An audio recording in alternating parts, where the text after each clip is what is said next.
Bienvenue, je suis Perrine Corvézier, la fondatrice d'Azimut. Azimut, c'est le guide des parents pour une orientation scolaire et professionnelle sur mesure avec votre enfant. Nous nous appuyons sur près de 100 spécialistes de l'orientation pour vous informer et vous conseiller. Pour découvrir l'ensemble des ressources Azimut, rendez-vous sur azimut-orientation.com. Vous pourrez notamment vous inscrire à notre newsletter. Je laisse place maintenant au contenu de cet épisode. Bonne écoute. Bonjour à tous, je suis à Unilassal, Rouen, et aujourd'hui nous allons parler d'un nouveau parcours dans une formation qui existe depuis de nombreuses années. Il s'agit du parcours biotech dans la formation agronomie et agro-industrie.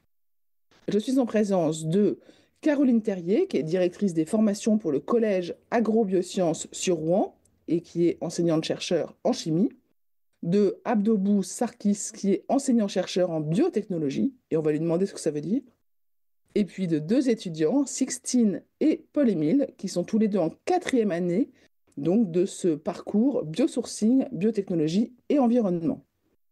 Alors Abdo, je me tourne vers vous parce que j'ai vraiment besoin qu'on explique ce que veut dire biotechnologie et puis aussi qu'on aille voir dans quelles principales applications et dans quels domaines les biotechnologies vivent et s'exercent.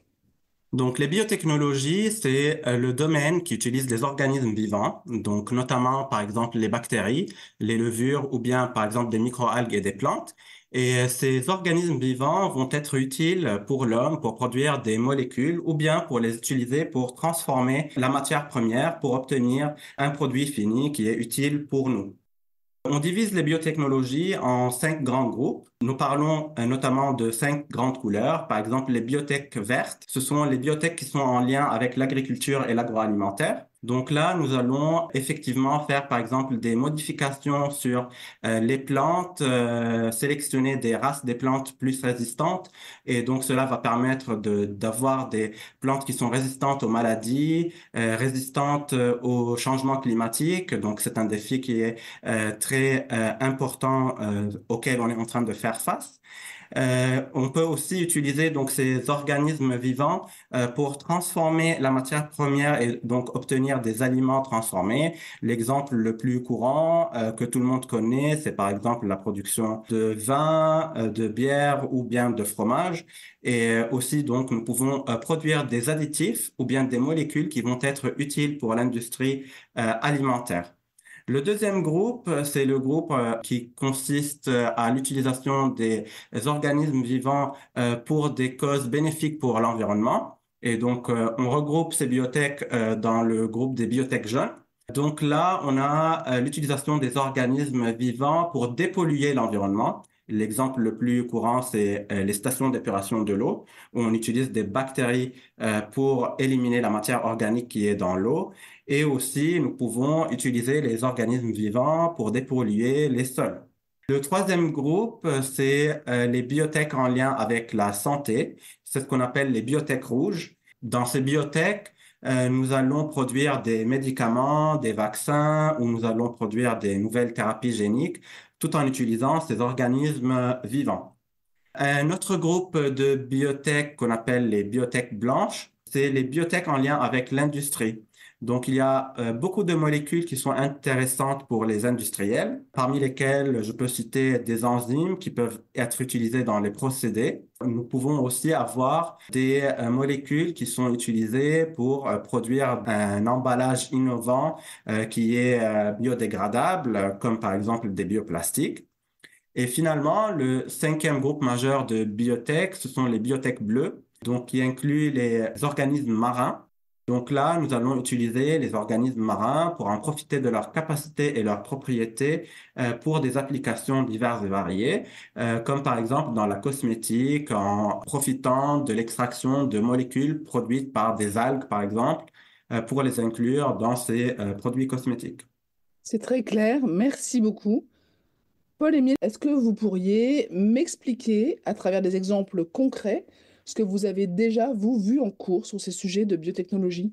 Alors, un exemple concret que je pourrais vous donner maintenant, dans nos études donc, tournées vers les biotechnologies, donc à travers les cours, mais aussi les travaux pratiques, ou TP, j'ai notamment pu découvrir donc en nouvelle valorisation des protéines, comment créer des biofilms. Des biofilms qui vont être utilisés dans l'alimentaire, par exemple, pour emballer vos produits de tous les jours, par exemple. Dans le cadre de la valorisation des coproduits, nous avons aussi travaillé sur les lits de vin, donc un déchet quand vous récoltez le raisin, par exemple, pour faire du vin, pour donc en extraire des acides aminés qui vont être utilisés en cosmétique. Et donc, ça va permettre aussi d'optimiser la biomasse et de réduire les déchets donc inutilisés. Nous avons aussi réalisé des travaux pratiques donc, qui permettent de mesurer avec précision donc, des activités métaboliques dans les sols. Notamment, c'est un aspect qui est très, très important dans les nouvelles approches d'un point de vue agricole. Donc, ça permet d'adapter et d'optimiser les intrants en fonction de la santé des sols, favorisant aussi donc une gestion plus durable des ressources. Et aussi, donc à travers nos enseignements, on a eu l'opportunité de visiter des entreprises donc, assez innovantes, comme par exemple une spécialisée dans l'extraction de molécules d'intérêt à partir d'algues en Normandie et en Bretagne, ou alors les nouvelles usines à insectes qui produisent, elles, des protéines destinées à l'alimentation animale, notamment pour la pisciculture et aussi pour la pet food. Donc la pet food, c'est la nutrition des animaux de compagnie, hein, votre chien, votre chat ou autre. Et donc, c'est autant d'exemples qui nous montrent à quel point les biotechnologies nous ouvrent à des perspectives passionnantes, mais qui sont aussi très concrètes, finalement. Effectivement, merci beaucoup, parce que j'ai compris maintenant les applications. J'ai repéré que dans mes crèmes et dans la gamelle de mon chien, c'est peut-être vous qui avez agi pour que ça soit bénéfique. Donc, merci beaucoup. Caroline, donc vous allez peut-être pouvoir me présenter maintenant le programme biotech qui sera proposé à Unila-Salle Rouen et me raconter quels sont les enseignements clés, les spécificités de cette formation. Oui, tout à fait. Donc, ce parcours biotech, comme on l'a déjà évoqué, c'est un parcours de la formation ingénieur en agronomie et agro-industrie, mais qui va apporter une orientation sur les biotechnologies et notamment les biotechnologies appliquées à l'agronomie, à l'agroalimentaire et l'environnement. Donc, c'est un programme pluridisciplinaire qui va offrir une expertise dans les sciences du vivant en général, avec, à titre d'exemple, des enseignements comme la biologie végétale et animale, la microbiologie, la biologie moléculaire, avec évidemment une part importante dédiée aux biotechnologies, mais aussi des enseignements de sciences humaines et de sciences numériques. Pour aller un petit peu plus dans les détails, la formation se découpe en un cycle pré-ingénieur de 2 ans, puis le cycle ingénieur de 3 ans. Donc, pour le cycle pré-ingénieur, il est constitué d'une partie tronc commun, donc commune à tous les diplômes en fait de Unilassal, tous les diplômes d'ingénieurs. Donc, un tronc commun ingénieur du vivant dans lequel on va retrouver des sciences fondamentales, mathématiques, physique, chimie, biologie, des enseignements d'humanité tels que l'éthique ou le droit, des enseignements dédiés au développement durable et la responsabilité sociétale, les langues, évidemment, des options d'ouverture et puis les outils de l'ingénieur, donc informatique, économie, gestion, etc.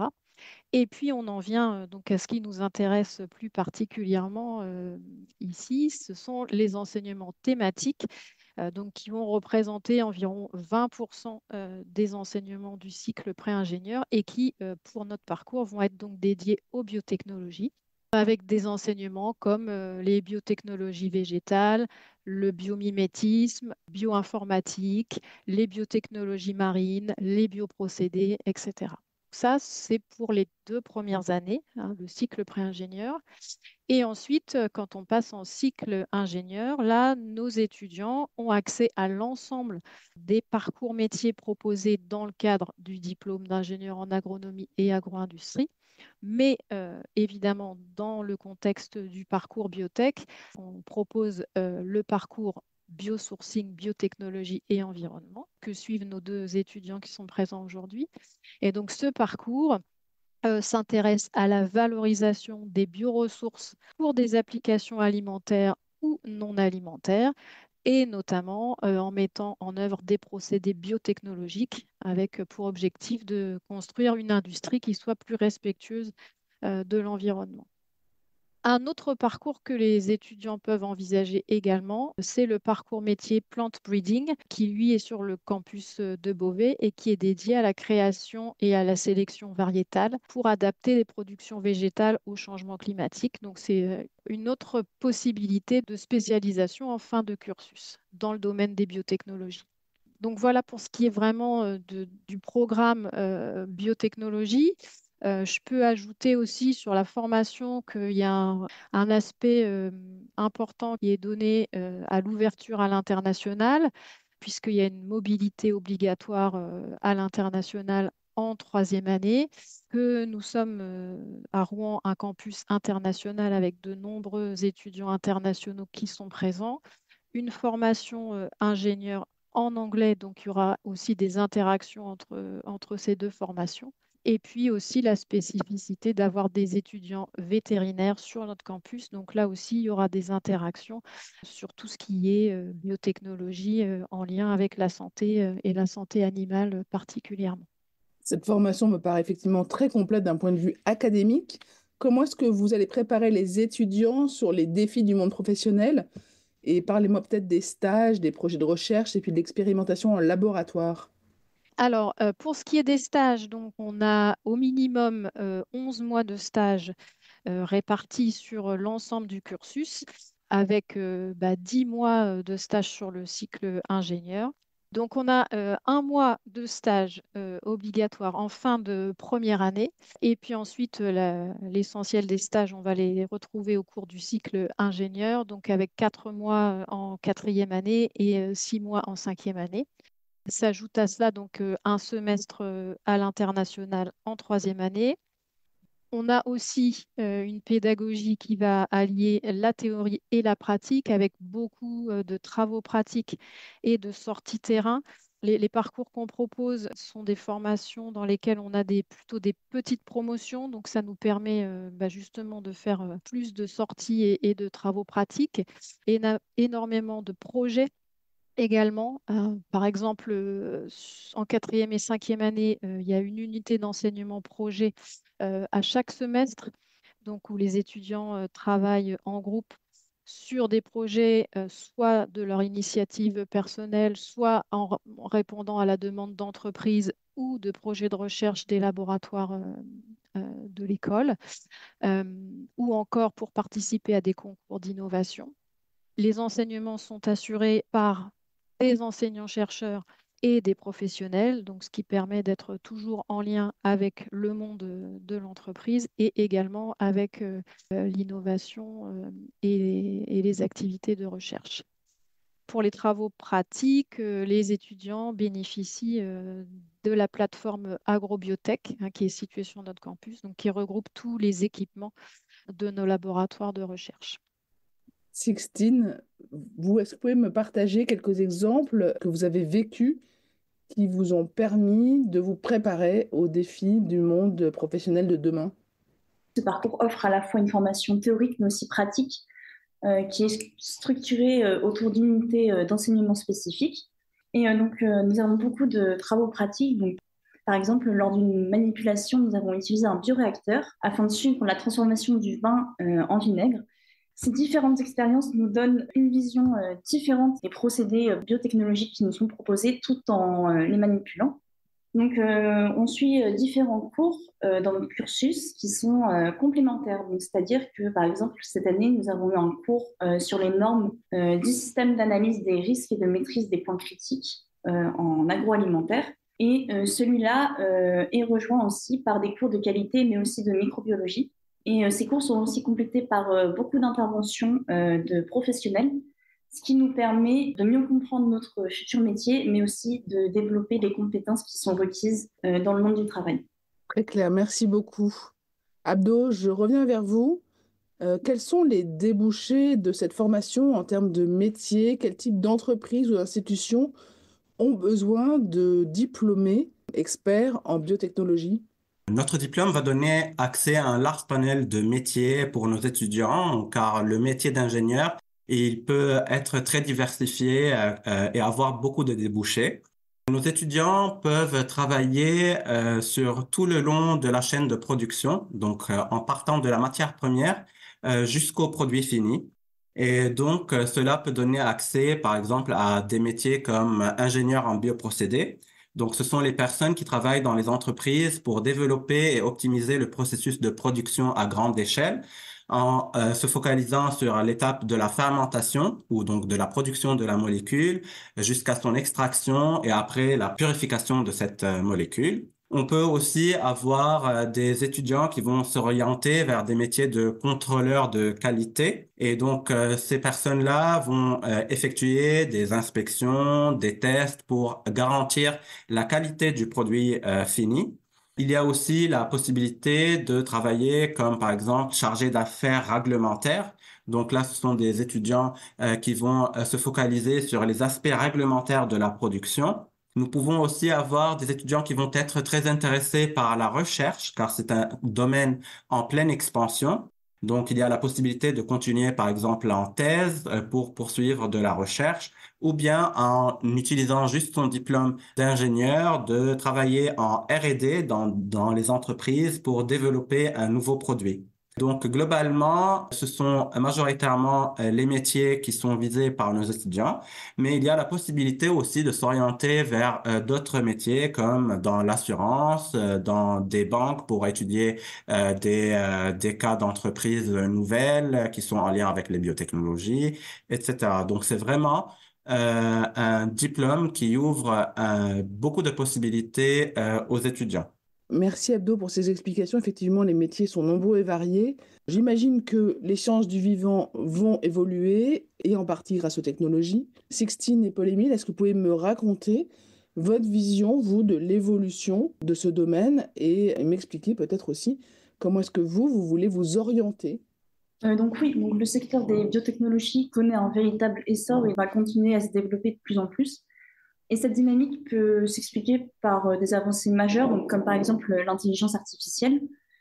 Ces nouvelles innovations ouvrent la voie à des nouvelles applications, ce qui renforce justement l'attractivité du secteur. Et donc face à ces évolutions, la demande en spécialistes du domaine augmente, et ce qui offre de nombreuses opportunités professionnelles, donc aussi bien en recherche et développement ou même en qualité.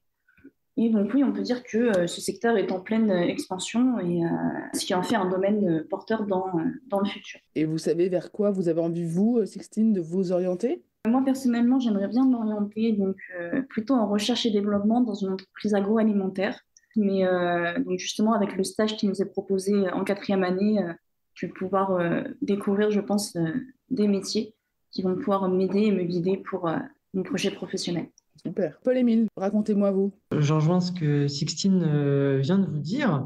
En ce qui concerne mes choix professionnels, pareil, j'attends beaucoup du stage de fin de 4e année qui nous est proposé pour finaliser mes choix.